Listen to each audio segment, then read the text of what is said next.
সকাল থেকে না খেয়ে একটার দিকে যখন আমি ভাতটা নিই, দেখেন আমাদের বুয়া রান্না করছে। যখন আমি এই পাতিলের ঢাকনাটা উঁচু করি, তখন হচ্ছিল এই যে লাউ রান্না করছে, একদম টাটকা কাঁচা লাউয়ের বাসনা বের হয়েছে। তখন আমি হচ্ছিল একটা মাংস নিয়ে হচ্ছিল হাতে দিয়ে মুখে দিই, দেখি যে একদম কাঁচা, একদম কাঁচা।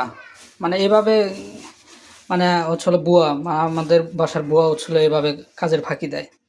কি বলবো আর, কিছু বলতেও পারি না। এটাও বাস্তব। হ্যাঁ, এটাই বাস্তব। শোনো, কি বলবো আর, এভাবে খাওয়া যায়। দেখেন আমরা এখন আবার নতুন করে আবার হচ্ছিল এটাকে রান্না করব।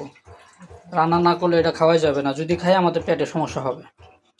মানে ওনাদের টার্গেট হচ্ছিল যত তাড়াতাড়ি মানে এসেই চলে যাওয়া যায়, যত তাড়াতাড়ি এসেই চলে যাওয়া যায়। কি করব বলেন, আপনারাই বলেন যে কি করা যায়। 30 মিনিট।